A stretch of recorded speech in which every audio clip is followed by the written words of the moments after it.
কোটি কোটি বছর পর আমার ব্লগে ওয়েলকাম। সকালবেলায় মনটাকে ফ্রেশ করতে বাইরে গেলাম হাওয়া খেতে।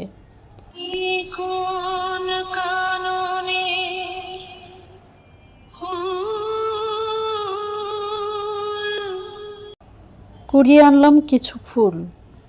আমরা সবাই ছোটোবেলায় এরকম কিছু ফুল নিয়ে এসে বইয়ে অথবা খাতার ভেতরে রেখে দিতাম।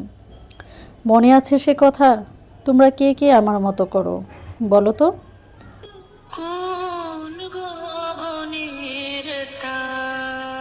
সকালে ডিনারের পর এক কাপ কফি না খেলে যেন চলেই না। কফি খেয়ে গল্প করতে করতে শোনাবো সারাদিন কি করি হাবিজাবি।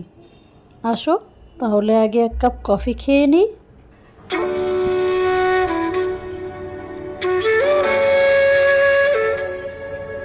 অনেকদিন ছোলা খাওয়া হয় না। ছোলা আমার ভীষণ প্রিয়। কিছু ছোলা ভেজে নিয়ে বসলাম একটা পাঞ্জাবি নিয়ে। এই পাঞ্জাবিটা আমার ননদের হাজবেন্ড দিয়েছে বাচ্চার বাবাকে। আড়ঙের, যেমন স্নিগ্ধ তেমন মোলায়েম কাপড়, কিন্তু পুরো সাদা পাঞ্জাবিতে কোনো কাজ নেই। যেহেতু বয়স কম, একটু হালকা চিকন কাজ হলে ভালো হতো। আমাকে বলল, তুমি তো হাতের কাজ জানো, একটু করে দাও না চিকন কোনো বর্ডারের কাজ। আমিও করে দিলাম জোড়ায় জোড়ায় স্টার, আর বর্ডার হলো ডাল টিচ দিয়ে, আর হাতাটা দিয়েছি বুতাম স্টিচ লাল আর নীল সুতা দিয়ে। তোমরাই দেখে বলো সিম্পলের ভিতরে কেমন হয়েছে, সুন্দর লাগছে কিনা কমেন্ট করো। কি ভালো থেকো সবাই।